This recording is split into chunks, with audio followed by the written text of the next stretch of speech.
عليكم ورحمة الله وبركاته. إن الحمد لله نحمده ونستعينه ونؤمن به ونتوكل عليه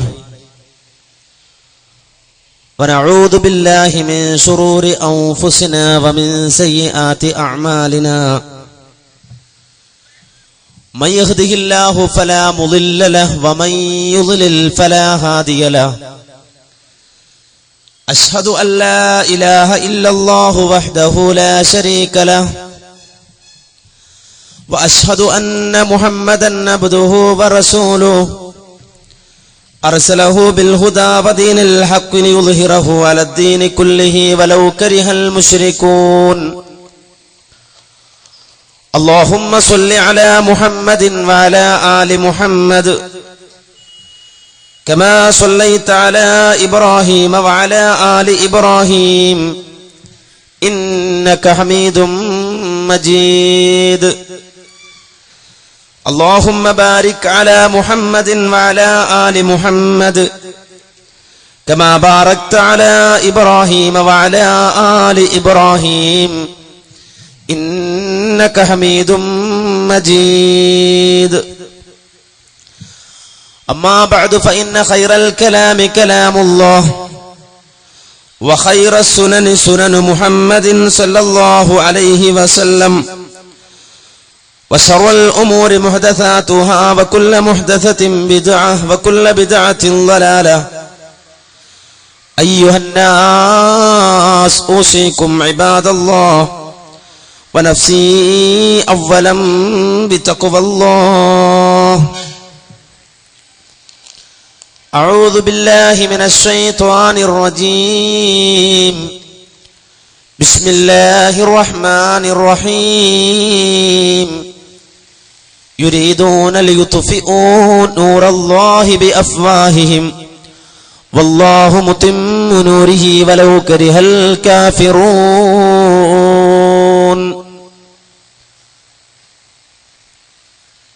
ബഹുമാന്യരായ പണ്ഡിതന്മാരെ, സ്നേഹനിധികളായ സഹോദരങ്ങളെ, സുഹൃത്തുക്കളെ, അല്ലാഹു സുബ്ഹാനഹു വ തആല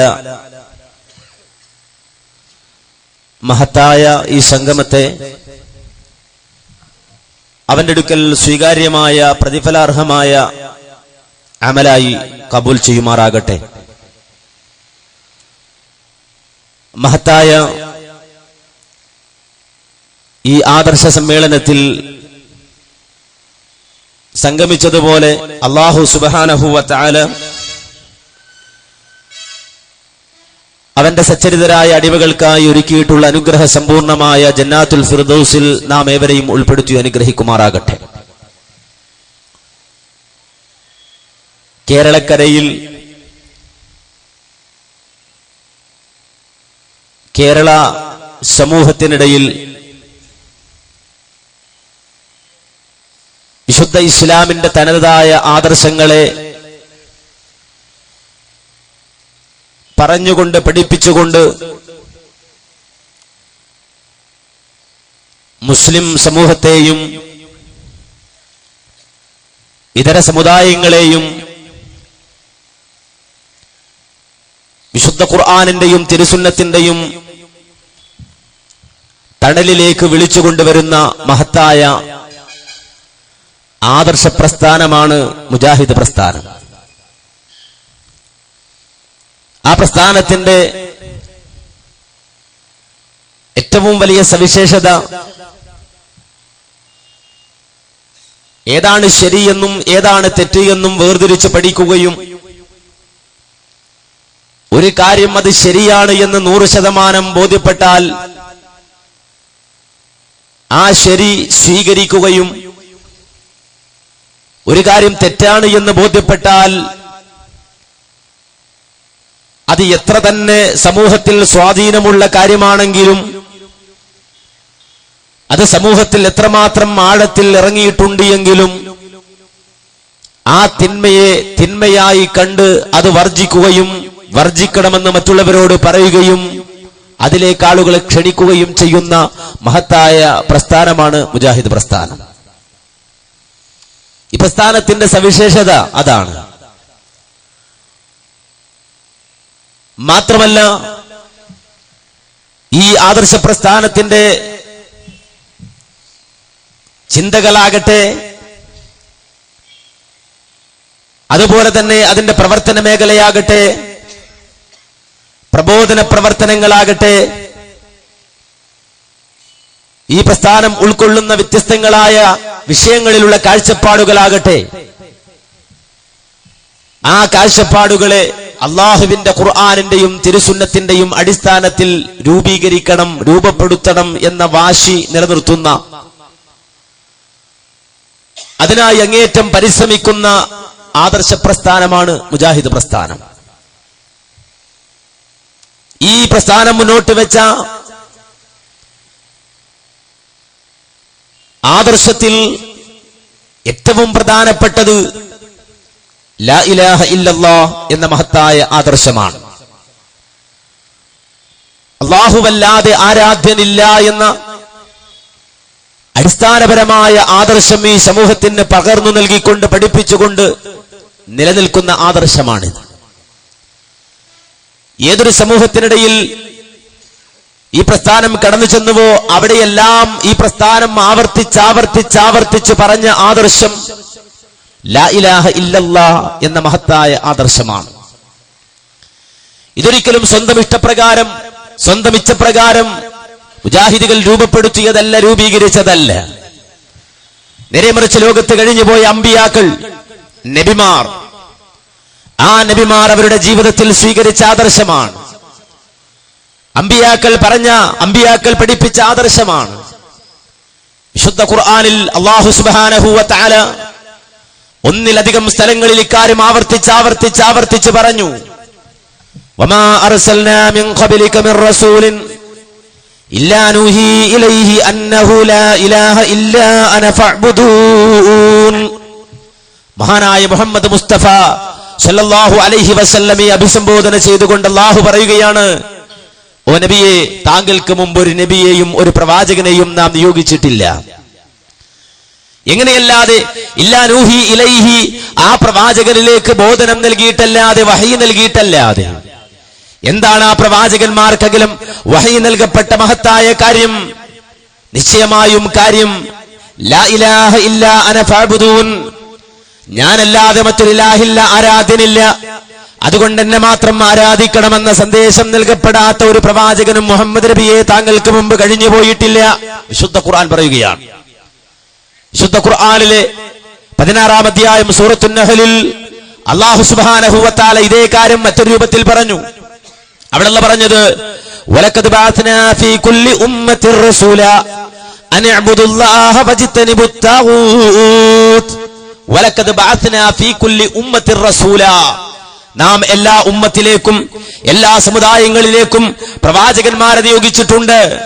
ആ പ്രവാചകന്മാർ തങ്ങളുടെ ജനതയോട് പറഞ്ഞത്, തങ്ങളുടെ ജനതയോട് അവർ പ്രഖ്യാപിച്ചത് അനിഅ്ബുദുല്ലാഹ്, നിങ്ങൾ അല്ലാഹുവിനെ മാത്രം ആരാധിക്കണമെന്നാണ്. നേർച്ച വഴിപാടുകൾ ആ റബ്ബിന് മാത്രം സമർപ്പിക്കണമെന്നാണ്. ആ റബ്ബിനോട് മാത്രം പ്രാർത്ഥിക്കണമെന്നാണ്. വജ്തനിബുത് താഗൂത്ത്, അല്ലാഹുവിന് പുറമെ നിങ്ങൾ ആരാധിക്കുന്ന സർവമാന ദുർമൂർത്തികളെയും കൈയൊഴിയണമെന്നാണ്, വലിച്ചെറിയണമെന്നാണ്. ഇത് പ്രഖ്യാപിച്ചുകൊണ്ടാണ് ലോകത്ത് പ്രവാചകന്മാർ കടന്നുപോയത് എന്ന് വിശുദ്ധ ഖുർആൻ പറയുമ്പോൾ, ഈ മഹത്തായ ആദർശം ആദർശമായി സ്വീകരിച്ചുകൊണ്ട് ലാ ഇലാഹ ഇല്ലല്ലാഹ് എന്ന മഹത്തായ ആദർശം ഈ സമൂഹത്തിന് പറഞ്ഞു പഠിപ്പിച്ചുകൊണ്ട് നിലനിന്ന മഹത്തായ ആദർശ പ്രസ്ഥാനമാണ് മുജാഹിദ് പ്രസ്ഥാനം. ഇത് ഈ നാട്ടിലുള്ള മുഴുവൻ ആളുകൾക്കും അറിയുന്ന കാര്യമാണ്. ജാതി മത വ്യത്യാസമില്ലാതെ, പ്രാസ്ഥാനിക വ്യത്യാസമില്ലാതെ എല്ലാവരും ഉൾക്കൊണ്ട കാര്യമാണ്. മുജാഹിദുകളെ സംബന്ധിച്ചിടത്തോളം അവരൊരു പരിപാടി വെച്ചാൽ അവരുടെ പ്രധാനപ്പെട്ട വിഷയം തന്നെ പ്രാർത്ഥന അല്ലാഹുവിനോട് മാത്രം ആണ് എന്നാണ് എല്ലാവരും ഒരുപോലെ അംഗീകരിച്ചത്. ഇത് കേരളത്തിന്റെ സാഹചര്യം മാനിച്ച് വളരെ ശക്തമായി ഈ പ്രസ്ഥാനം, ഈ ആദർശം പറയാൻ തുടങ്ങിയപ്പോൾ, പരിചയപ്പെടുത്താൻ തുടങ്ങിയപ്പോൾ 2 തരം ആളുകൾക്ക് വല്ലാത്ത പ്രയാസം തോന്നി. അതിൽ ഒരു വിഭാഗം ഉൽപ്പതിഷ്ടുക്കൾ എന്നു തന്നെ പറയുന്ന ആളുകളാണ്. മറ്റൊന്ന് യാഥാസ്ഥികതയുടെ അടിത്തട്ടിൽ ജീവിക്കുന്ന ആളുകളാണ്. രണ്ടു തരം ആളുകൾക്ക് ഈ പ്രഖ്യാപനത്തെ ഉൾക്കൊള്ളാൻ കഴിഞ്ഞില്ല. പ്രാർത്ഥന അല്ലാഹുവിനോട് മാത്രം എന്നത് ഒരിക്കലും നമുക്ക് സ്വീകരിക്കാൻ പാടില്ല, അത് ഇബ്ലീസിന്റെ വാദമാണ് എന്നാണ് നമ്മുടെ നാട്ടിലെ ഒരു മുസ്ലിയാർ എഴുതി വെച്ചത്. പ്രാർത്ഥന അല്ലാഹുവിനോട് മാത്രം എന്നത് ഇബ്ലീസിന്റെ വാദമാണത്രേ. സുജൂദ് അല്ലാഹുവിന് മാത്രമെന്നത് ഇബ്ലീസിന്റെ വാദമാണത്രേ. ഇതൊരു മുസ്ലിയാര് മുജാഹിദ് പ്രസ്ഥാനത്തെ വിമർശിച്ചുകൊണ്ട് എഴുതിയതാണ്. പ്രാർത്ഥന അല്ലാഹുവിനോട് മാത്രമെന്ന സിദ്ധാന്തത്തെ ഉൾക്കൊള്ളാൻ ആ വിഭാഗത്തിന് കഴിഞ്ഞില്ല. രണ്ടാമത് ഈ പ്രഖ്യാപനത്തെ ഒരു അലോസരം എന്ന നിലയിൽ നോക്കിക്കണ്ടത് ഉൽപ്പതിഷ്ഠു വിഭാഗം എന്ന് പറയപ്പെടുന്ന ഒരു വിഭാഗമാണ്. അതിലൊന്നാണ് നമ്മുടെ നാട്ടിലെ മൗദൂദികൾ. അവര് പറഞ്ഞു, നിങ്ങൾക്ക് വേറെ വിഷയമൊന്നുമില്ലേ നാട്ടിൽ പറയാൻ?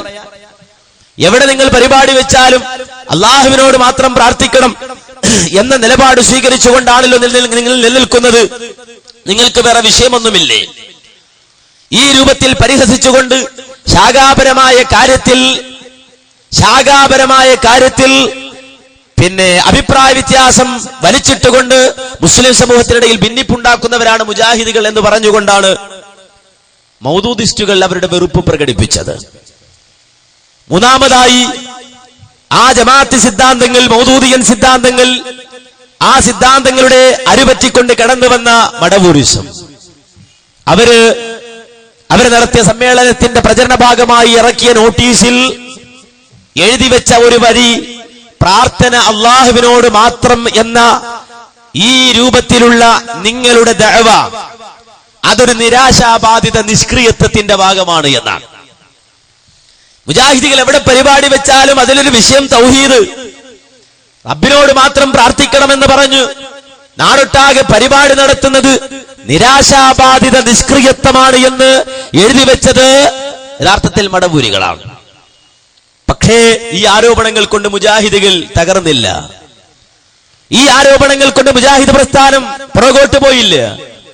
അള്ളാഹുവിന് മാത്രം സമർപ്പിക്കേണ്ട പ്രാർത്ഥനകളും നേർച്ചകളും വഴിപാടുകളും കല്ലിന്റെ മുന്നിൽ, മരത്തിന്റെ മുന്നിൽ, അതുപോലെ തന്നെ വള്ളിയുടെ മുന്നിൽ, അപ്രകാരം തന്നെ ബാബമാരുടെ മുന്നിൽ, ബീവിമാരുടെ മുന്നിൽ, ദർഗയുടെ മുന്നിൽ, ദുർഗയുടെ മുന്നിൽ നടത്തിക്കൊണ്ടിരുന്ന സമൂഹത്തോട് നിങ്ങൾ അല്ലാഹുവിനോട് മാത്രം പ്രാർത്ഥിക്കണം, റബ്ബിനോട് മാത്രം നിങ്ങൾ ദുആ ചെയ്യണം, ആ റബ്ബിനോട് മാത്രം നിങ്ങൾ ഇസ്തിഗാസ ചെയ്യണമെന്ന പ്രഖ്യാപനവുമായി മുജാഹിദ് പ്രസ്ഥാനം മുന്നോട്ട് പോയി. അതിനുവേണ്ടി വാദപ്രതിവാദങ്ങൾ നടത്തി, അതിനുവേണ്ടി മുഖാമുഖങ്ങൾ നടത്തി, അതിനുവേണ്ടി പരിപാടികൾ നടത്തി, അതിനുവേണ്ടി പ്രയാസങ്ങൾ സഹിച്ചു, ബുദ്ധിമുട്ടുകൾ സഹിച്ചു, ത്യാഗം സഹിച്ചു. ഈ സമൂഹത്തിനിടയിൽ മുജാഹിദുകൾ പ്രവർത്തിച്ചു എന്നത് എല്ലാവർക്കും അറിയുന്ന കാര്യമാണ്. അതിന് മാറ്റമുണ്ടായി, സമൂഹത്തിൽ പരിവർത്തനമുണ്ടായി. സമൂഹത്തിൽ അള്ളാഹുവിലേക്ക് കരങ്ങൾ നീട്ടുന്ന, അള്ളാഹുവിനോട് മാത്രം പ്രാർത്ഥിക്കുന്ന 10,000-ങ്ങളെ ഈ കേരളക്കരയിൽ ഉണ്ടാക്കി തീർക്കുവാൻ മുജാഹിദ് പ്രസ്ഥാനത്തിന്റെ പ്രവർത്തനങ്ങൾ കാരണമായി എന്നത് ഒരു സത്യമാണ്, ഒരു യാഥാർത്ഥ്യമാണ്. അതുകൊണ്ട് തന്നെ ഈ മുന്നേറ്റത്തെ എങ്ങനെ പിടിച്ചുകെട്ടാം, ഈ ആദർശപ്രസ്ഥാനത്തെ എങ്ങനെ പിടിച്ചുകെട്ടാം? പല നിലക്കുമുള്ള കുതന്ത്രങ്ങളും പല നിലക്കുമുള്ള നീചമായ ചതിപ്രയോഗങ്ങളും മുജാഹിദ് പ്രസ്ഥാനത്തിന് നേരെ പലരും തൊടുത്തുവിട്ടു. അതിലൊന്നാണ്, നമുക്കറിയാം, മുജാഹിദ് പ്രസ്ഥാനത്തെ സംബന്ധിച്ചിടത്തോളം ആ പ്രസ്ഥാനത്തിന്റെ ഉള്ളിൽ കടന്നുകയറി ഈ പ്രസ്ഥാനത്തെ വഴിതിരിച്ചു വിടാൻ നടത്തിയ ചിലരുടെ ശ്രമങ്ങൾ. നമ്മളിപ്പോൾ ഈ തൗഹീദ് പറഞ്ഞു നടന്നിട്ട് കാര്യമുണ്ടോ? വിശക്കുന്നവന്റെ മുന്നിൽ തൗഹീദ് പറഞ്ഞിട്ട് എന്താ കാര്യം? വിശക്കുന്ന വയറിന് മുന്നിൽ തൗഹീദ് പറഞ്ഞിട്ട് എന്ത് കാര്യം? അതുകൊണ്ട് നമുക്ക് അരി കൊടുക്കാം, പയറ് കൊടുക്കാം, അരി കൊടുക്കാം, പയറ് കൊടുക്കാം, പഞ്ചസാര കൊടുക്കാം. അങ്ങനെ ആളുകളെ കുറേശ്ശെ നമ്മിലേക്ക് അടുപ്പിച്ച്, അങ്ങനെ ആളുകൾ നമ്മെക്കുറിച്ച് നല്ല അഭിപ്രായങ്ങൾ പറഞ്ഞു തുടങ്ങുമ്പോ നമുക്ക് അവരോട് പതുക്കെ തൗഹീദ് പഠിപ്പിച്ചു കൊടുക്കാം. അതുകൊണ്ട് ആദ്യം വേണ്ടത് ബ്രിഡ്ജ് മേക്കിംഗ് ആണ്, പാലം കെട്ടലാണ്. ഇവരുമായി നമുക്കൊരു പാലം കെട്ടാം, ആ പാലം കെട്ടലാണ് നമുക്ക് വേണ്ടത് എന്ന് പറഞ്ഞുകൊണ്ട് സുറൂരിസത്തിന്റെ വാഗ്ദാക്കൾ, ഇഖ്വാനിസത്തിന്റെ വാഗ്ദാക്കൾ മുജാഹിദ് പ്രസ്ഥാനത്തിനിടയിലേക്ക് കടന്നു വന്നു. മുജാഹിദ് പ്രസ്ഥാനം അവർ തിരിച്ചറിഞ്ഞു. അതാണ് മുജാഹിദ് പ്രസ്ഥാനത്തിന്റെ പ്രത്യേകത. ഇവിടെ ഏതെങ്കിലും തരത്തിൽ ആദർശത്തെ ചോദ്യം ചെയ്തുകൊണ്ട്, ആദർശത്തെ എതിർത്തുകൊണ്ട് ഏതെങ്കിലും അതിനെതിരെ ഒരു സൂചനയുമായി കടന്നു വരുന്നവനെ പോലും മുജാഹിദ് പ്രസ്ഥാനം തിരിച്ചറിയും എന്നത് മുജാഹിദ് പ്രസ്ഥാനത്തിന്റെ സവിശേഷതയായി മനസ്സിലാക്കിക്കൊള്ളൂ.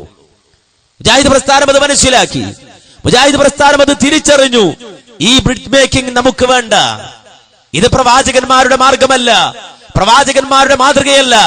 ബ്രിഡ്ജ് മേക്കിംഗ് ആണ്, പാലം കെട്ടലാണ് ആദ്യം വേണ്ടിയിരുന്നതെങ്കിൽ ലോകത്ത് അല്ലാഹു സുബ്ഹാനഹു വ തആല പ്രവാചകന്മാരെ പറഞ്ഞേക്കുമ്പോൾ അവരുടെ വലതുകൈയിൽ അരിയും ഇടതുകൈയിൽ പയറുമായിരുന്നു കൊടുക്കേണ്ടിയിരുന്നത്. അങ്ങനെ അരിയും പയറും കൊടുത്തായിരുന്നു പ്രവാചകന്മാർ ദഅവത്ത് നടത്തേണ്ടിയിരുന്നത്. എന്നാൽ ലോകത്ത് കഴിഞ്ഞുപോയ അമ്പിയാക്കൾ, പ്രവാചകന്മാർ പട്ടിണി കിടന്നുകൊണ്ട് അല്ലാഹുവിന്റെ തൗഹീദ് പറഞ്ഞവരാണ്. എന്നാൽ അവർ കാരുണ്യ പ്രവർത്തനത്തിൽ നിന്ന് വിട്ടുനിന്നവരല്ല, വിശക്കുന്നവന്റെ വിശപ്പ് കാണാതെ പോയവരല്ല, ദാരിദ്ര്യം കാണാതെ പോയവരല്ല, രോഗബാധിതനായി കിടക്കുന്ന മനുഷ്യന്റെ കഷ്ടപ്പാട് കാണാതെ പോയവരല്ല. പക്ഷേ അവരെല്ലാവരും അവരുടെ ദഅവത്തിന്, അവരുടെ പ്രബോധനത്തിന് പ്രഥമ സ്ഥാനം കാണുകയും ഒന്നാം സ്ഥാനം നൽകുകയും മറ്റുള്ള പ്രവർത്തനങ്ങൾ അതിനെ തുടർത്തിക്കൊണ്ട് കൊണ്ടുപോവുകയും ചെയ്തു എന്നതാണ് അവരുടെ പ്രത്യേകത. ലോകത്ത് പ്രവാചകന്മാർ തൗഹീദ് പറഞ്ഞത് വയറ് നിറഞ്ഞ് ഏമ്പക്കം വിട്ടിരിക്കുന്ന മനുഷ്യരോടല്ല, നേരെ മറിച്ച് മഹാനായ മുഹമ്മദ് മുസ്തഫ സല്ലല്ലാഹു അലൈഹി വസല്ലമ പറഞ്ഞത്, നബി സല്ലല്ലാഹു അലൈഹി വസല്ലമ പഠിപ്പിച്ചത്, ലഖിനു മൗതാകും ലാ ഇലാഹ ഇല്ലല്ലാഹ്. മരണത്തോട് മല്ലടിച്ചു കൊണ്ടിരിക്കുന്ന ഒരു മനുഷ്യന്റെ സമീപത്ത് നീ പോയാലും ലാ ഇലാഹ ഇല്ലല്ലാഹ് എന്നയാളോട് പറഞ്ഞു കൊടുക്കണം എന്നാണ്. മരണത്തോട് മല്ലടിച്ചു കൊണ്ടിരിക്കുന്ന ഒരു മനുഷ്യന്റെ സമീപത്ത് നീ ചെന്നാലും ലാ ഇലാഹ ഇല്ലല്ലാഹ് എന്ന് പറഞ്ഞു കൊടുക്കണം. എന്തുകൊണ്ട്? മൻ കാന ആഖിറു ഖൗലിഹി ലാ ഇലാഹ ഇല്ലല്ലാഹ് ദഖലൽ ജന്ന. ഒരു മനുഷ്യന്റെ അവസാന വാക്ക് ലാ ഇലാഹ ഇല്ലല്ലാഹ് എന്ന വാക്കാണെങ്കിൽ ഒരു മനുഷ്യനത് ഉച്ചരിച്ചുകൊണ്ട് ഈ ലോകത്ത് നിന്ന് യാത്രയാകാൻ സാധിച്ചാൽ അവന് ശാശ്വതമായ വിജയമാണ്, അനുഗ്രഹ സമ്പൂർണമായ സ്വർഗമാണ് അള്ളാഹു പ്രതിഫലമായി നൽകുക. അതുകൊണ്ട് ആ സ്വർഗം നേടിക്കൊടുക്കുവാൻ ആ മനുഷ്യനെ സഹായിക്കണം. മരണാസന്നനായ മനുഷ്യന്റെ സമീപത്ത് ചെന്നാൽ പോലും ലാ ഇലാഹ ഇല്ലല്ലാഹ് നീ പറഞ്ഞു കൊടുക്കണമെന്ന് മഹാനായ മുഹമ്മദ് മുസ്തഫ സല്ലല്ലാഹു അലൈഹി വസല്ലമ പറഞ്ഞുവെങ്കിൽ, പഠിപ്പിച്ചുവെങ്കിൽ അത് ശരിയല്ല. അതൊരു ഹിക്മത്തുള്ള ദഅവത്തല്ല, അതൊരു യുക്തിദീക്ഷയില്ലാത്ത ദഅവത്താണ്. നേരെ മറിച്ച് ഇവിടെ അരിയും പയറും കൊടുത്തിട്ട് ആളുകളുടെ കണ്ണിൽ പൊടിയിട്ടിട്ട് ദഅവത്ത് നടത്തണമെന്ന് വാദിച്ചുകൊണ്ടൊരു സംഘം ആളുകൾ രംഗത്ത് വന്നു. ഞാൻ ഓർക്കുകയാണ്, എറണാകുളം പുല്ലേപ്പടിയിലെ യതീംഖാനയുടെ താഴെയുള്ള ബിൽഡിംഗിൽ ഒരിക്കൽ യോഗം കൂടിയ ഘട്ടത്തിൽ, ഒരു മീറ്റിംഗ് കൂടിയ ഘട്ടത്തിൽ അവിടെ ഒരു പണ്ഡിതൻ വന്ന് വിശദീകരിക്കുകയാണ് നമ്മുടെ ദഅവത്ത് എങ്ങനെയായിരിക്കണം, ഒരു നാട്ടിൽ എങ്ങനെ ദഅവത്ത് നടത്തണം, ഒരു സമൂഹത്തിനിടയിൽ ചെന്ന് എങ്ങനെ ദഅവത്ത് നടത്തണം. അദ്ദേഹം പറഞ്ഞു, നമ്മൾ ആദ്യം കാരുണ്യ പ്രവർത്തനങ്ങൾ ഏർപ്പെടുക, ഓരോരുത്തരെ പോയി കാണുക, അവർക്ക് എന്തെങ്കിലും ആവശ്യമുണ്ടോ എന്ന് അന്വേഷിക്കുക, എന്നിട്ട് അവിടെ കൊണ്ടുപോയി അവർക്ക് ആവശ്യമായ വസ്തുക്കളൊക്കെ എത്തിച്ചു കൊടുക്കുക, അവന്റെ തോളിൽ കൈയിട്ടിങ്ങനെ പുറത്തു കൊണ്ടുവരിക, എന്നിട്ട് കടയിൽ നിന്നൊരു ചായ വാങ്ങിക്കൊടുക്കുക, പിറ്റേന്നൊരു കടിയും കൂടി കൊടുക്കുക, മൂന്നിന്റെ ഒരു ഊണ് വാങ്ങിക്കൊടുക്കുക. അങ്ങനെ അവനുമായി പതുക്കെ പതുക്കെ പതുക്കെ പതുക്കെ അടുത്ത് അവനുമായി മാനസികമായൊരു ബന്ധം സ്ഥാപിച്ച് കുറച്ചു കഴിഞ്ഞിട്ട് സൗകര്യമൊക്കെ നോക്കിയിട്ട് അവനോട് പതുക്കെ തൗഹീദ് പറഞ്ഞു കൊടുക്കാം. പതുക്കെ തൗഹീദ് പറഞ്ഞാൽ മതി. അപ്പോ ആ ഹാളിന്റെ മൂലയിൽ ഒരു പാതി ഉറക്കത്തിലിരുന്നൊരു മനുഷ്യനുണ്ടായിരുന്നു. നല്ല തടിയുള്ള മനുഷ്യനാണ്, ഇന്നും അദ്ദേഹം ജീവിച്ചിരിപ്പുണ്ട്.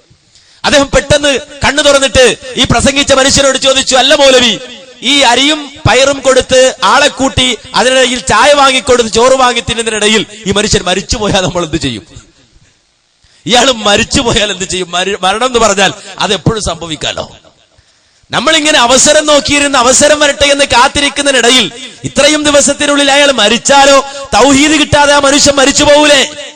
ആ മനുഷ്യൻ എടുപ്പിനായി എവിടെ നിന്നിറങ്ങി? ഇത് മുജാഹിദ് പ്രസ്ഥാനം പഠിപ്പിച്ചു കൊടുത്ത രൂപമാണ്, ശൈലിയാണ്. പറയുന്നതൊരു മൗലവിയാണ്, പക്ഷേ ആ മൗലവി പറഞ്ഞത് തെറ്റാണെങ്കിൽ അത് തെറ്റാണ്, നിങ്ങളുടെ വാദം ശരിയല്ല എന്ന് അവിടെ ഉണ്ടായിരുന്ന ഓഡിയൻസിൽപ്പെട്ട ഒരു സാധാരണക്കാരൻ എഴുന്നേറ്റ് സൂചിപ്പിച്ചു കൊടുക്കുകയാണ്. എന്റെ കൂടെയുള്ള ഡ്രൈവർ എന്നോടൊപ്പമുള്ള ഡ്രൈവർ അമുസ്ലിമാണ്, വർഷങ്ങളായി അദ്ദേഹം എന്നോടൊപ്പമുണ്ട്, പക്ഷേ ഞാൻ ഇന്ന് വരെ അദ്ദേഹത്തോട് തൗഹീദ് പറഞ്ഞില്ല എന്ന് അഭിമാനത്തോട് പ്രസംഗിച്ചയാള് എവിടെയാ ഇപ്പോ അദ്ദേഹം അഖിലേന്ത്യാ സെക്രട്ടറിയാണെന്ന്. അഖിലേന്ത്യാ സെക്രട്ടറിയുടെ യോഗ്യത എന്താ പറഞ്ഞത്? എന്റെ കൂടെ ഉള്ള ഡ്രൈവർ അമുസ്ലിമാണ്, ഞാൻ അയാളുമായി വർഷങ്ങളായി ബന്ധം പുലർത്തുന്നുണ്ട്, പക്ഷെ അയാളോട് ഞാൻ ഇതുവരെ തൗഹീദ് പറഞ്ഞിട്ടില്ല എന്ന അഭിമാനത്തോടെ പറയുന്ന ദുരവസ്ഥ ഒരിക്കലും ഒരു മുജാഹിദിന് ഉണ്ടായിക്കൂടാ. നേരെ മറിച്ചൊരു മുജാഹിദ് പ്രവർത്തകൻ സമൂഹത്തോട് ഗുണകാംക്ഷയുള്ളവനാണെന്ന് മാത്രമല്ല, സമൂഹത്തിന്റെ പാരത്രിക ലോക വിജയമുണ്ട് അവർക്ക് സാധ്യം നേടിക്കൊടുക്കണം, അവർക്ക് വാങ്ങിക്കൊടുക്കണം, അതിനാവശ്യമായത് അവർക്ക് പറഞ്ഞു കൊടുക്കണം, പഠിപ്പിച്ചു കൊടുക്കണമെന്ന ആഗ്രഹമുള്ളവരാണ് മുജാഹിദുകൾ.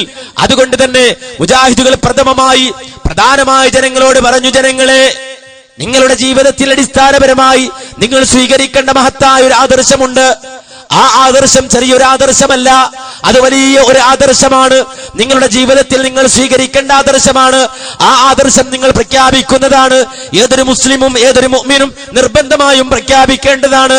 എത്രത്തോളം അല്ലാഹുവിന്റെ മുന്നിൽ നിന്ന്, റബ്ബിന്റെ മുന്നിൽ നിന്നുകൊണ്ട് അല്ലാഹു അക്ബർ അല്ലാഹു അക്ബർ എന്ന് പറഞ്ഞ് ഇരുകരങ്ങളും ഉയർത്തി, ആ ഇരുകരങ്ങളും നെഞ്ചത്ത് വെച്ചുകൊണ്ട് അതേ റബ്ബിനെ സ്തുതിച്ച്, റബ്ബിനെ മഹത്വപ്പെടുത്തി, തന്റെ ആദർശം പ്രഖ്യാപിച്ചിട്ട് നിർബന്ധമായും അവൻ പറയുന്ന വാചകം അൽഹംദുലില്ലാഹി റബ്ബിൽ ആലമീൻ അർറഹ്മാനിർ റഹീം മാലികി യൗമിദ്ദീൻ. ലോകരക്ഷിതാവായ അല്ലാഹുവേ, നിനക്കാകുന്നു സർവസ്തുതിയും. സഹോദരങ്ങളെ, ഏതൊരു മുസ്ലിമും അവന്റെ നമസ്കാര വേളയിൽ അല്ലാഹുവിനെ മഹത്വപ്പെടുത്തി അല്ലാഹു അക്ബർ എന്ന് പറഞ്ഞു കൈകെട്ടി തന്റെ നിലപാട് വ്യക്തമാക്കി, എന്നിട്ട് നിർബന്ധമായും അവൻ പറയുന്ന വാചകം അൽഹംദുലില്ലാഹി റബ്ബിൽ ആലമീൻ അർറഹ്മാനിർ റഹീം മാലികി യൗമിദ്ദീൻ. ലോകൈകനാഥനായ അല്ലാഹുവേ, നിനക്കാകുന്നു സർവസ്തുതിയും. ലോകരക്ഷിതാവായ റബ്ബേ, നിനക്കാകുന്നു സർവസ്തുതിയും. റഹ്മാനായ റബ്ബേ, നിനക്കാകുന്നു സർവസ്തുതിയും. പരമകാരുണ്യകനായ കരുണാനിധിയായ റബ്ബേ, നിനക്കാകുന്നു സർവസ്തുതിയും. മാലിക് യൗമിദ്ദീൻ, പ്രതിഫല ദിവസത്തിന്റെ ഉടമസ്ഥനായ അല്ലാഹുവേ, നിനക്കാകുന്നു സർവസ്തുതിയും. അങ്ങനെ അല്ലാഹുവിന് സർവമാന ഹംദുകളും സമർപ്പിച്ചിട്ട്, സ്തുതികളും അർപ്പിച്ചിട്ട് ആ റബ്ബിന്റെ മുന്നിൽ വെച്ചുകൊണ്ട് അവൻ പറയുന്ന വാചകം ഇയ്യാക നഅ്ബുദു വ ഇയ്യാക നസ്തഈൻ. അല്ലാഹുവേ, നിന്നെ മാത്രമാണ് ഞങ്ങൾ ആരാധിക്കുന്നത്, നിന്നോട് മാത്രമാണ് ഞങ്ങൾ സഹായം തേടുന്നത്. അതൊരു ചെറിയ വാചകമല്ല, ചെറിയ വാക്കല്ല. നേരെ മറിച്ചൊരു മുസൽമാൻ തന്റെ റബ്ബിനോട് പറയുന്ന വാക്കാണ്, റബ്ബുൽ ആലമീനായ അല്ലാഹുവിനോട് പറയുന്ന വാചകമാണ്, റബ്ബിനോട് നടത്തുന്ന പ്രതിജ്ഞയാണ്. ഇയ്യാക നഅ്ബുദു വ ഇയ്യാക നസ്തഈൻ. അല്ലാഹുവേ, നിന്നെ മാത്രമാണ് ഞങ്ങൾ ആരാധിക്കുന്നത്, നിന്നോട് മാത്രമാണ് ഞങ്ങൾ സഹായം തേടുന്നത്. അതൊരു മുസ്ലിമായ മനുഷ്യൻ പറയുമ്പോൾ, ഒരു മുഅ്മിനായ മനുഷ്യൻ പറയുമ്പോൾ, ആ മനുഷ്യനുണ്ടാകേണ്ട മാനസികാവസ്ഥ, ആ മനുഷ്യൻ ആ സന്ദർഭത്തിൽ തന്റെ മനസ്സിൽ, ആ മനുഷ്യൻ ആ സമയത്ത് തന്റെ മനസ്സിൽ കൊണ്ടുവരേണ്ട ആ ബോധത്തെ സംബന്ധിച്ച് വിശദീകരിക്കുമ്പോ ഫഖ്റുദ്ദീൻ റാസി തന്റെ തഫ്സീറിന്റെ തുടക്കത്തിൽ സൂറത്തുൽ ഫാത്തിഹയുടെ വിശദീകരണത്തിൽ ഇയ്യാക നഅ്ബുദു വ ഇയ്യാക നസ്തഈൻ എന്ന ആയത്തിന്റെ തഫ്സീറിൽ പറയുന്നത് കാണാം. അതൊരു മനുഷ്യൻ പറയുമ്പോൾ, അല്ലെങ്കിൽ ആ വാചകം ഒരു മനുഷ്യൻ പറയുമ്പോൾ അവന്റെ മാനസികാവസ്ഥ, നൂറ്റാണ്ടുകൾക്ക് മുമ്പ് തൗഹീദുമായി കടന്നു വന്ന മഹാനായ ഖലീലുല്ലാഹി ഇബ്രാഹിം അലൈഹിസ്സലാത്തു വസ്സലാം, അദ്ദേഹം ജനങ്ങൾക്കിടയിൽ വന്നുകൊണ്ട് തൗഹീദ് പറഞ്ഞു, ലാ ഇലാഹ ഇല്ലല്ലാഹ് പറഞ്ഞു. ലാ ഇലാഹ ഇല്ലല്ലാഹ് എന്ന മഹത്തായ ആദർശം അവർക്ക് പഠിപ്പിച്ചു കൊടുത്തു. സ്വന്തം ഉപ്പയെ വിളിച്ചുകൊണ്ട് തൗഹീദ് പറഞ്ഞു, സ്വന്തം ജനതയെ വിളിച്ചുകൊണ്ട് തൗഹീദ് പറഞ്ഞു. അതുപോലെ നാടുഭരിച്ചുകൊണ്ടിരുന്ന ഭരണാധികാരിയുടെ മുന്നിലേക്ക് കടന്നു ചെന്നുകൊണ്ട് തൗഹീദ് പറഞ്ഞു. അങ്ങനെ എല്ലാ നിലയിലും തൗഹീദ് പറഞ്ഞപ്പോൾ മഹാനായ ഇബ്രാഹിം അലൈഹിസ്സലാത്തു വസ്സലാമിന് ആ ജനത ഒരുക്കിയത് എന്താണെന്നറിയുമോ? ആകാശം മുട്ടെ ആളിക്കത്തുന്ന തീക്കുണ്ടാരമാണ്. അവര് പറഞ്ഞു, ഹരിക്കൂ ഹരിക്കൂ വൻസുറു ആലിഹത്തക്കും ഇൻ കുന്തും ഫാഇലീൻ. ഈ തൗഹീദുമായി കടന്നു വന്ന, തൗഹീദ് പറഞ്ഞുകൊണ്ട് നടക്കുന്ന, നമ്മളുടെ ആരാധനാമൂർത്തികളെ എതിർക്കുന്ന ഇബ്രാഹിമിനെ കരിക്കടോ കത്തിക്കടോ. വൻസുറു ആലിഹത്തക്കും ഇൻ കുന്തും ഫാഇലീൻ. നിങ്ങൾ നിങ്ങളുടെ ദൈവങ്ങൾക്ക് വേണ്ടി എന്തെങ്കിലും ഒന്ന് ചെയ്യുന്നുവെങ്കിൽ, നിങ്ങളുടെ ആദർശത്തിന് വേണ്ടി എന്തെങ്കിലും ഒന്ന് ചെയ്യുന്നുവെങ്കിൽ, നിങ്ങൾ പൂജിക്കുന്ന ദൈവങ്ങൾക്ക് വേണ്ടി എന്തെങ്കിലും നിങ്ങൾ സഹായം ചെയ്യുമെങ്കിൽ ഇവരെ കരിക്കണം, ഇവരെ കത്തിക്കണമെന്ന് ആ നാട്ടുപ്രമാണിമാർ കൽപ്പന പുറപ്പെടുവിച്ച ഘട്ടത്തിൽ മഹാനായ ഇബ്രാഹിം അലൈഹിസ്സലാത്തു വസ്സലാമിനെ കരിക്കുവാൻ വേണ്ടി ആകാശം മുട്ടി ആളിക്കത്തുന്ന തീക്കുണ്ടാരം ഒരുക്കിയിട്ട് അതേ ഇബ്രാഹിം അലൈഹിസ്സലാത്തു വസ്സലാമിനെ കൈകാലുകൾ ബന്ധിച്ച് ആ തീക്കുണ്ടാരത്തിന്റെ മുന്നിൽ കൊണ്ടുപോയി നിർത്തിയ ഘട്ടത്തിൽ നാമൂസുൽ അമീൻ മലക്ക് ജിബ്രീൽ അലൈഹിസ്സലാത്തു വസ്സലാം ഇറങ്ങി വന്നുകൊണ്ട് ചോദിക്കുകയാണ്, അല്ല ഇബ്രാഹിം, താങ്കൾക്ക് വല്ല സഹായവും ആവശ്യമുണ്ടോ? താങ്കളെ സഹായിക്കണോ ഞാൻ? വല്ല സഹായവും താങ്കൾക്ക് വേണോ? കാരണം ഏതാനും സെക്കൻഡുകൾ കഴിഞ്ഞാൽ താങ്കൾ ആ കാണുന്ന തീക്കുണ്ടാരത്തിലേക്ക് വലിച്ചെറിയപ്പെടും. അതുകൊണ്ട് താങ്കളെ ഞാൻ ഏതെങ്കിലും നിലക്ക് സഹായിക്കണോ ഇബ്രാഹിം എന്ന് മഹാനായ ഖലീലുല്ലാഹി ഇബ്രാഹിം അലൈഹിസ്സലാത്തു വസ്സലാമിനോട് തീക്കുണ്ടാരത്തിന്റെ മുന്നിൽ അദ്ദേഹം നിൽക്കുന്ന ഘട്ടത്തിൽ ജിബ്രീൽ അലൈഹിസ്സലാത്തു വസ്സലാം ഇറങ്ങി വന്നുകൊണ്ട് ചോദിക്കുമ്പോൾ മഹാനായ ഇബ്രാഹിം അലൈഹിസ്സലാത്തു വസ്സലാമിന്റെ മറുപടി ഫഅമ്മാ ഇലൈക ഫലാ ഫഅമ്മാ ഇലൈക ഫലാ ഫഅമ്മാ ഇലൈക ഫലാ ഹസ്ബിയല്ലാഹ്. ഓ ജിബ്രീലേ, നിന്റെ സഹായം എനിക്ക് വേണ്ട, നിന്റെ സഹായം എനിക്ക് വേണ്ട, നിന്റെ സഹായം എനിക്ക് വേണ്ട. ഞാൻ ആർക്ക് വേണ്ടി വാദിക്കുന്നുവോ, ഞാൻ ആർക്ക് വേണ്ടി ജീവിക്കുന്നുവോ, ഞാൻ ആർക്ക് വേണ്ടി ശബ്ദിക്കുന്നുവോ, ഞാൻ എന്റെ അവസാന ശ്വാസം ആർക്ക് വേണ്ടി സമർപ്പിക്കുമോ, ആ റബ്ബിന്റെ സഹായമല്ലാതെ ഒരാളുടെയും സഹായം എനിക്ക് വേണ്ട. ഹസ്ബിയല്ലാഹ്, എനിക്കല്ല മതി, എനിക്കല്ല മതി, എനിക്കല്ല മതി എന്ന് മഹാനായ ഇബ്രാഹിം അലൈഹിസ്സലാത്തു വസ്സലാം അവിടെ വെച്ചുകൊണ്ടത് പറയുമ്പോൾ അദ്ദേഹത്തിന്റെ മാനസികാവസ്ഥ എന്തായിരുന്നോ അതേ മാനസികാവസ്ഥയായിരിക്കണം ഇയ്യാക നഅ്ബുദു വഇയ്യാക നസ്തഈൻ എന്നൊരു മുസ്ലിം നെഞ്ചത്ത് കൈവച്ചുകൊണ്ട് പറയുമ്പോൾ അവനുണ്ടാകേണ്ട മാനസികാവസ്ഥയെന്ന് ഫഖ്റുദ്ദീൻ റാസി തന്റെ തഫ്സീറിൽ വിശദീകരിക്കുന്നത് കാണാം.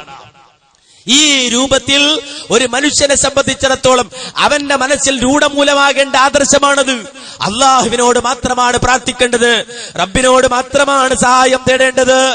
ഈ വിഷയത്തിൽ ഒരു വീഴ്ചയും വരുത്താത്ത പ്രസ്ഥാനം, ഈ വിഷയത്തിൽ അണുകിട പുറകോട്ട് പോകാത്ത പ്രസ്ഥാനം, ഈ വിഷയത്തിൽ ഒരടി പോലും പുറകോട്ട് നീങ്ങിപ്പോകാത്ത പ്രസ്ഥാനം, ഈ ആദർശം സമർത്ഥിക്കുന്നതിന് വേണ്ടി കല്ലേറ് സഹിച്ച പ്രസ്ഥാനം, കൂക്കുവിളി കേട്ട പ്രസ്ഥാനം, ഈ ഒരു കാര്യം സമർത്ഥിക്കുവാൻ വേണ്ടി വാദപ്രതിവാദം നടത്തിയ പ്രസ്ഥാനം, ഈ ഒരു കാര്യം സമർത്ഥിക്കുവാൻ വേണ്ടി ആളുകൾ ഓങ്ങി നിൽക്കുമ്പോഴും ആളുകൾ ഭയപ്പെടുത്തുമ്പോഴും പതറാതെ പിന്നോട്ട് പോകാതെ തൗഹീദ് പ്രസംഗിച്ച ഒരു പ്രസ്ഥാനം കേരളക്കരയിലുണ്ട് എങ്കിൽ അത് മുജാഹിദ് പ്രസ്ഥാനം മാത്രമാണ്, അത് മുജാഹിദുകൾ മാത്രമാണ് എന്ന് ഏതൊരു മുജാഹിദിനും അഭിമാനത്തോടെ പറയാൻ കഴിയും.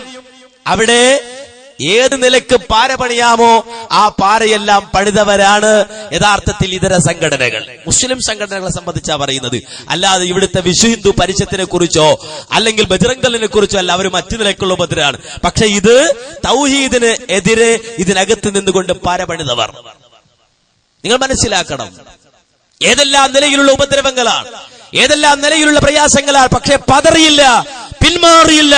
ഈ ആദർശ പ്രസ്ഥാനം ഒറ്റയാൾ പ്രസ്ഥാനമായി കടന്നു വന്ന് ഇന്ന് വലിയൊരു സമൂഹമായി, വലിയൊരു ആദർശ കൂട്ടായ്മയായി ഈ പ്രസ്ഥാനം മാറിയിട്ടുണ്ട് എങ്കിൽ അത് മുജാഹിദ് പ്രസ്ഥാനത്തിൽ പ്രവർത്തിച്ചവരുടെ കൈക്കരുത്തുകൊണ്ടായിരുന്നില്ല, നേരെ മറിച്ച് അവർ പറഞ്ഞ ആദർശത്തിന്റെ കരുത്തുകൊണ്ടാണ് എന്ന് മനസ്സിലാക്കേണ്ടതുണ്ട്. മുജാഹിദുകൾ പഠിപ്പിച്ച ആദർശത്തിന്റെ കരുത്തുകൊണ്ട് അത് കേട്ടവരുടെ ഹൃദയങ്ങൾ കിടിലം കൊണ്ടു. ആ ഹൃദയങ്ങൾ റബ്ബിലേക്ക് മടങ്ങി, ആ ഹൃദയം ആ തൗഹീദ് സ്വീകരിച്ചു. വിശുദ്ധമായി ഈ ആദർശ പ്രസ്ഥാനത്തിൽ അണിചേർന്ന് അങ്ങനെയാണ് കുറേശ്ശെയായി ഈ പ്രസ്ഥാനം വളർന്ന് പന്തലിച്ചത് എന്ന് മനസ്സിലാക്കേണ്ടതുണ്ട്. ഇവിടെ ഈ രൂപത്തിലാണ് മുജാഹിദ് പ്രസ്ഥാനം മുന്നോട്ട് പോകുന്നത്. അതിനിടയിൽ പുതിയൊരു ആരോപണവുമായി മുജാഹിദുകളെ ചിലർ നേരിട്ടു. എന്താണ് ആരോപണം? മുജാഹിദുകളെ സംബന്ധിച്ചിടത്തോളം അവർ ജിന്നിനോട് പ്രാർത്ഥിക്കുന്നവരാണ്. മുജാഹിദുകള് ജിന്നിനോട് സഹായം തേടുന്നവരാണ് മുജാഹിദുകള്. ആരാ പറഞ്ഞത്? കുറച്ച് ജിന്നുകള്, ജിന്നില്ലാതെ ജീവിക്കാൻ കഴിയാത്ത കുറച്ച് സാധുക്കള്. നിങ്ങളൊന്ന് ആലോചിച്ച് നോക്കൂ, പല ജാതി മനുഷ്യന്മാരുണ്ട്, എന്തൊക്കെ കഴിച്ച് ജീവിക്കുന്ന ആൾക്കാരുണ്ട്. ജിന്നില്ലാതെ ജീവനില്ലാത്തൊരു കൗമ്, അങ്ങനെ ഒരു കൗമ് കേരളത്തിലുണ്ട്. അതാരാ? നമുക്കറിയാം, നമ്മുടെ നാട്ടിലുള്ള മടവൂരി സഹോദരങ്ങളാണ്. ജിന്നിനോട് പ്രാർത്ഥിക്കുന്നവരാണ് മുജാഹിദുകള്, ജിന്നിനോട് സഹായം തേടുന്നവരാണ് മുജാഹിദുകള്. ഏത് മുജാഹിദ ജിന്നോട് സഹായം തേടുക? ഏത് മുജാഹിദ ജിന്നോട് പ്രാർത്ഥിക്കുക? അള്ളാഹുവിനോട് മാത്രം പ്രാർത്ഥിച്ചിട്ട് റബ്ബിനോട് പ്രാർത്ഥിച്ചുകൊണ്ട് കഴിച്ചു കൂട്ടാനുള്ള സമയം തന്നെ തികയുന്നില്ല, പിന്നല്ല ജിന്നോട് പ്രാർത്ഥിക്കല്. ഇനി സമയം കിട്ടിയ മുജാഹിദിൽ പ്രാർത്ഥിക്കില്ല. എന്തുകൊണ്ട്? മുജാഹിദികൾക്ക് നിലപാടുണ്ട്. ആ നിലപാട് വളരെ വ്യക്തമായി പറയുന്നവരാണ് മുജാഹിദുകൾ. ആ നിലപാട് വളരെ ശക്തിയായി പഠിപ്പിക്കുന്നവരാണ് മുജാഹിദുകൾ. ആ നിലപാട് ഈ സമൂഹത്തിന് പറഞ്ഞു കൊടുത്തവരാണ് മുജാഹിദുകൾ. എന്താണ് ആ നിലപാട്?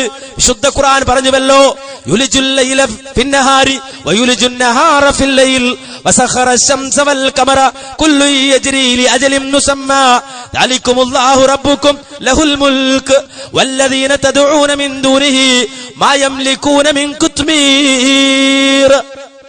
അല്ലാഹുവിനെ സംബന്ധിച്ചിടത്തോളം ആ റബ്ബിന്റെ പ്രത്യേകത പറയുകയാണ്.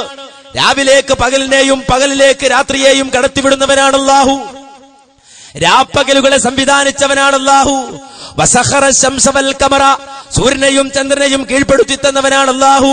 കുല്ലു യജ്രി ലി അജലിൻ മുസമ്മാ, ഈ രൂപത്തിലുള്ള ഗോളങ്ങൾ സകലതും അല്ലാഹുവിന്റെ പ്രത്യേകമായ തീരുമാനപ്രകാരം സഞ്ചരിച്ചു കൊണ്ടിരിക്കുകയാണ്. അതിനെ മുഴുവൻ നിയന്ത്രിക്കുന്നവൻ റബ്ബാണ്. അതിനെ മുഴുവൻ സംവിധാനിച്ചവൻ അല്ലയാണ്. ദാലികുമുല്ലാഹു റബ്ബുക്കും ലഹുൽ മുൽക്, അവനാണ് നിങ്ങളുടെ അല്ലാഹു, അവനാണ് സർവ്വ ആധിപത്യങ്ങളും. അതുകൊണ്ട് വല്ലദീന തദ്ഊന മിൻ ദൂനിഹി, അല്ലാഹുവിന് പുറമെ മറ്റുള്ളവരോട് പ്രാർത്ഥിക്കുന്നവർ മാ യംലികൂന മിൻ ഖുത്മീർ, അല്ലാഹുവിന് പുറമെ പ്രാർത്ഥിക്കപ്പെടുന്ന ശക്തികൾക്ക് അതേ ഒരു ഈത്തപ്പനക്കുരുവിന്റെ പാട പോലും അധീനമാക്കുവാൻ സാധിക്കുകയില്ല. ഖുർആൻ പറയാണ്, അവർക്കൊരു ഈത്തപ്പനക്കുരുവിന്റെ പാട പോലും അധീനമാക്കാൻ കഴിയുകയില്ല. എന്നിട്ടല്ല പറഞ്ഞു, ഇന്തദഊഹും, നിങ്ങൾ അവരോട് പ്രാർത്ഥിച്ചാൽ ഒരു ഈത്തപ്പനക്കുരുവിന്റെ പാട പോലും അധീനമാക്കാത്ത ആ ശക്തികളോട് നിങ്ങൾ പ്രാർത്ഥിച്ചാൽ ലാ യസ്മഉ ദുആഅക്കും, അവർ നിങ്ങളുടെ പ്രാർത്ഥന കേൾക്കുകയില്ല. വലൗ സമിഉ, ഇനി കേൾക്കുമെന്ന് സങ്കല്പിച്ചാൽ തന്നെ മസ്തജാബൂ ലക്കും, അവർ നിങ്ങൾക്ക് ഉത്തരം തരുന്നതുമല്ല. വയൗമൽ ഖിയാമത്തി യക്ഫുറൂന ബിശിർകിക്കും, ഖിയാമത്ത് നാളിൽ നിങ്ങൾ ചെയ്ത ശിർക്കിനെ അവർ നിഷേധിക്കുകയും ചെയ്യും. ആര്? നിങ്ങൾ ആരെ വിളിച്ചു പ്രാർത്ഥിച്ചോ അവര് നാളെ ഖിയാമത്ത് നാളിലെത്തുമ്പോ അവർ നിങ്ങളുടെ ശിർക്കിനെ നിഷേധിക്കും. നിങ്ങൾ മലക്കുകളോടാണ് പ്രാർത്ഥിച്ചതെങ്കിൽ മലക്കുകൾ അത് നിഷേധിച്ചു കളയും. അതുപോലെ തന്നെ മറ്റു വസ്തുക്കളോടാണ്, അമ്പിയാക്കളോടാണ് നിങ്ങൾ പ്രാർത്ഥിച്ചതെങ്കിൽ അമ്പിയാക്കൾ അവിടെ വെച്ചുകൊണ്ട് നിഷേധിച്ചു കളയും. ഞങ്ങളെയല്ല ആരാധിച്ചത്, അവർ ഞങ്ങളുടെ ആളുകളല്ല, ഞങ്ങളുമായി അതിനൊരു ബന്ധവുമില്ലെന്ന് പറഞ്ഞു അവരതിനെ നിഷേധിച്ചു കളയും. വലാ യുനബ്ബിഉക മിത്ലു ഖബീർ, സൂക്ഷ്മജ്ഞാനിയായ അല്ലാഹുവിനെ പോലെ ഈ കാര്യം നിങ്ങൾക്ക് അറിയിച്ചു തരാൻ വേറെ ആരുമില്ല. ആ റബ്ബിനെ പോലെ, സൂക്ഷ്മജ്ഞാനിയായ അല്ലാഹുവിനെ പോലെ ഈ കാര്യം നിങ്ങൾക്ക് അറിയിച്ചു തരാൻ വേറെ ആരുമില്ല. ഇത് ഖിയാമത്ത് നാളിൽ നടക്കുന്ന കാര്യമാണ്, പരലോകത്ത് നടക്കുന്ന കാര്യമാണ്. ഈ കാര്യം നിങ്ങൾക്ക് അറിയിച്ചു തരാൻ അല്ലാഹുവല്ലാതെ വേറൊരു ശക്തിക്കും കഴിയില്ല. ഈ ആയത്ത് ജനങ്ങൾക്ക് ഓതി പഠിപ്പിച്ചിട്ട് ഈ ആയത്തിൽ അല്ലാഹുവല്ലാത്തവരോട് പ്രാർത്ഥിക്കരുത് എന്ന് പറയുമ്പോൾ ആരോട് പ്രാർത്ഥിക്കരുത് എന്നാണ് അല്ലാഹു പറയുന്നത്? അതിന്റെ വിശദീകരണം എന്താണ്? മുജാഹിദുകൾ കേരള സമൂഹത്തിന് പഠിപ്പിച്ചു കൊടുത്തു. ثم يجوز أن يرجع هذا إلى المعبودين مما يعقل كالملائكة والجن والأنبياء والشياطين. അതെ, ഈ പറയപ്പെട്ട അല്ലാഹുവല്ലാത്തവരോട് പ്രാർത്ഥിക്കുക എന്ന് പറയുന്ന ശൈലി സ്വീകരിച്ചവർ വിഗ്രഹത്തോട് പ്രാർത്ഥിച്ചവരുണ്ട് കൂട്ടത്തിൽ, മരങ്ങളോട് പ്രാർത്ഥിച്ചവരുണ്ട് കൂട്ടത്തിൽ, ഗോളങ്ങളോട് പ്രാർത്ഥിച്ചവരുണ്ട് കൂട്ടത്തിൽ, സൂര്യചന്ദ്ര നക്ഷത്രാദികളോട് പ്രാർത്ഥിച്ചവരുണ്ട് കൂട്ടത്തിൽ. ആ രൂപത്തിൽ അതേ ഈ പറയപ്പെട്ട വസ്തുക്കൾക്ക് ആരാധനകളും പ്രാർത്ഥനകളും സമർപ്പിച്ചവർക്ക് ഈ പറഞ്ഞ ആയത്തിലെ വിമർശനം ബാധകമാണ്. എന്നാൽ അവർക്ക് മാത്രമല്ല, എന്നാൽ മലക്കുകളെ ആരാധിച്ചവരുണ്ട്, അപ്രകാരം അമ്പിയാക്കളോട് പ്രാർത്ഥിച്ചവരുണ്ട്, മലക്കുകളോട് സഹായം തേടിയവരുണ്ട്, പിശാചുക്കളോട് പ്രാർത്ഥിച്ചവരുണ്ട്. അവർക്കും ഈ ആയത്ത് ബാധകമാണ് എന്ന് കേരള സമൂഹത്തിന് പറഞ്ഞു പഠിപ്പിച്ചു കൊടുത്തു മുജാഹിദുകൾ. ആ മുജാഹിദുകൾ ജിന്നിനോട് പ്രാർത്ഥിക്കാമെന്ന് പറയുമോ? ജിന്നിനോട് സഹായം തേടാമെന്ന് പറയോ? ഇല്ല, ഒരിക്കലും മുജാഹിദ് പ്രസ്ഥാനത്തിന് അങ്ങനൊരു വാദമില്ല. പക്ഷേ എന്നിട്ടും നാടൊട്ടുക്കും ഇവര് പറഞ്ഞു നടന്നു, മുജാഹിദുകളെ സംബന്ധിച്ചിടത്തോളം അവർ ജിന്നുകളോട് സഹായം തേടുന്നവരാണ്, പ്രാർത്ഥിക്കുന്നവരാണ് എന്ന്. ജിന്നുകളോട് സഹായം തേടുന്നവരാണ്, പ്രാർത്ഥിക്കുന്നവരാണ് എന്ന് ചിലരെങ്കിലും അത് വിശ്വസിച്ചു. ഈ ഉള്ളവന്റെ അനുഭവം, ഈ വ്യക്തിപരമായ അനുഭവം കേരളത്തിന്റെ പല കോണുകളിലും ഈ ആദർശ പ്രസ്ഥാനത്തിന്റെ പ്രബോധനവുമായി കടന്നു ചെന്നപ്പോ പലരും ചോദിച്ചു, അല്ല ജിന്നിനോട് സഹായം തേടാമോ? ജിന്നിനോട് സഹായം തേടാമോ? എന്താ നിങ്ങളുടെ വാദം? വിശുദ്ധ ഖുർആനിലെ ആയത്തുകൾ ഓതിക്കൊടുത്ത് പറഞ്ഞു പാടില്ല. അല്ലല്ലോ, അങ്ങനല്ലല്ലോ നിങ്ങളെ കുറിച്ച് കേട്ടത്. ഞങ്ങളെ കുറിച്ച് ഞങ്ങളല്ലേ പറയേണ്ടത്, നിങ്ങളാണോ? ഞങ്ങളെ കുറിച്ച് ഞങ്ങളല്ലേ പറയേണ്ടത്. നിങ്ങൾ കേട്ടു നോക്കൂ, പയ്യന്നൂര് വെച്ചുകൊണ്ട് പരസ്യമായി നടത്തിയ മുഖാമുഖം, ആ മുഖാമുഖത്തിൽ ഈ ചോദ്യം വന്നിട്ടുണ്ട്. ആ ചോദ്യം ചോദിക്കാൻ എവിടുന്ന് ആള് വന്നതറിയോ? തിരുവനന്തപുരത്ത് നിന്ന്. എവിടെയാ മുഖാമുഖം? പയ്യന്നൂര്. പയ്യന്നൂർ എവിടെ? കണ്ണൂരാണ് അല്ലേ? ആ പയ്യന്നൂര് വെച്ചുകൊണ്ട് നടന്ന മുഖാമുഖത്തിന്റെ CD ഇത് നിങ്ങൾക്ക് കിട്ടും. അവിടെ ജിന്നിനോട് സഹായം തേടാമോ എന്ന് ചോദ്യം ചോദിക്കാൻ വന്ന ആള് എവിടുന്ന വണ്ടി കയറിയത്? തിരുവനന്തപുരത്ത് നിന്ന് വണ്ടി കയറി ചോദ്യം ചോദിച്ചു. അതിന് ഞങ്ങൾ മറുപടി പറഞ്ഞു കൊടുത്തു. ഈ അടുത്ത സമയത്ത് ബഹ്റൈനിൽ മുഖാമുഖം നടന്നു. അവിടെയും ഒരാൾ വന്നു. അവിടെ വന്നത് മടവൂരിയല്ല, ഇവിടെ മടവൂരിയാ വന്നത്, തിരുവനന്തപുരത്ത് നിന്ന്. അവിടെ വന്നത് ഒരു കുബൂരിയാണ്. അയാളും ചോദിച്ചല്ല ജിന്നുകളോട് സഹായം തേടാമോ? മറുപടി പറഞ്ഞു കൊടുത്തു. അതിന്റെ CD നിങ്ങൾക്ക് കിട്ടും, മുഖാമുഖത്തിന്റെ CD. ഈ രൂപത്തിൽ വളരെ ശക്തമായി മുജാഹിദ് പ്രസ്ഥാനം ആദർശം സ്വീകരിച്ചു. അപ്പോഴും മടവൂരികള് പഴയ പല്ലവി തന്നെ, ജിന്നിനോട് പ്രാർത്ഥിക്കാമെന്ന് പറയുന്നവരാണ്. എറണാകുളം ജില്ലയിലെ മട്ടാഞ്ചേരി എന്ന് പറയുന്ന പ്രദേശത്ത് അവിടെ ഉണ്ടായിരുന്ന ഒരു ദായി. ആ ദായി ആ നാട്ടിലിറങ്ങി ദഅവത്ത് നടത്തി കഴിഞ്ഞപ്പോ ആ ദായി അവരോട് പറഞ്ഞു കൊടുത്തു, അല്ല കൂട്ടരെ, നിങ്ങൾ അല്ലാത്തവരോട് പ്രാർത്ഥിക്കരുത്. അപ്പൊ അവർക്കത് മനസ്സിലായില്ല. അവർ ചോദിച്ചു, അല്ല നിങ്ങൾ അല്ലാത്തവരോട് പ്രാർത്ഥിക്കാന്ന് പറഞ്ഞാൽ എന്താ നിങ്ങൾ ഉദ്ദേശിക്കുന്നത്? അപ്പൊ ഈ ദായി പറഞ്ഞു, നിങ്ങൾ ശിർക്കിന്റെ വരികള് മൗലിദിലും അല്ലാത്തതൊക്കെ അറിയാതെ ചൊല്ലിപ്പോളുണ്ട്. എന്താ ശിർക്കിന്റെ വരി ഞങ്ങൾ ചെല്ലണത് എന്ന് അദ്ദേഹത്തോട് ചോദിച്ചപ്പോൾ അദ്ദേഹം പറഞ്ഞു,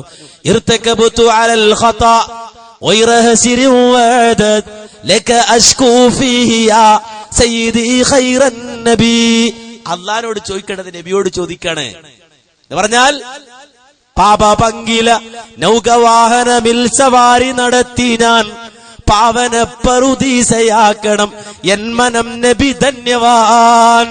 ഞാൻ പാപത്തിൽ മുഴുകി ജീവിക്കുകയാണ് നബിയെ, എന്റെ പാപം എനിക്ക് പുറത്തു തരണേ നബിയെ എന്നാണ്. ആ വിഷയത്തിൽ ഞാൻ അങ്ങയോടാണ് എന്റെ അന്യായം ബോധിപ്പിക്കുന്ന നബിയെ എന്നാണ് ആ പറയുന്നത്. നബിയോടാണ് പ്രാർത്ഥിക്കുന്നത്. ഖുർആൻ ചോദിക്കുന്നത് വമൻ യഗ്ഫിറു ദുനൂബ ഇല്ലല്ലാഹ്, അല്ലാതെ പാപം പൊറുക്കുന്നവൻ ആരുണ്ട് എന്നാണ്. അസ്തഗ്ഫിറുല്ലാഹ് എന്ന് നീ പറയൂ എന്ന് പഠിപ്പിച്ച മതാണ് ഇസ്ലാം. അല്ലാഹുവേ എന്റെ പാപം പുറത്തരണേ എന്നാണ് അർത്ഥം. അല്ലാഹുവിനോട് ഞാൻ പൊറുക്കല്ല ചോദിക്കുന്നതാ. തൂബൂ ഇലല്ലാഹി വസ്തഗ്ഫിറൂ, നിങ്ങൾ അല്ലാഹുവിനോട് തൗബ ചെയ്യുക, അല്ലാഹുവിനോട് പൊറുക്കല്ല ചോദിക്കുക എന്ന് പഠിപ്പിച്ച മതമാണ് ഇസ്ലാം. ആ ഇസ്ലാമിൽ നിൽക്കുന്ന ആളുകള് അത് പറഞ്ഞിട്ട് തന്നെ നബിയോട് പ്രാർത്ഥിക്കുന്ന ഈ പ്രാർത്ഥന ശിർക്കാണ്. അവർ ചോദിച്ചു, വാദപ്രതിവാദത്തിനുണ്ടോ എന്ന്. മട്ടാഞ്ചേരിയില് വാദപ്രതിവാദത്തിനുണ്ടോ എന്ന് ചോദിച്ചു. അയാൾ പറഞ്ഞു, ഉണ്ട്, വാദപ്രതിവാദം വേണമെങ്കിൽ നമുക്ക് വാദപ്രതിവാദം നടത്താം. അങ്ങനെ വാദം എഴുതി,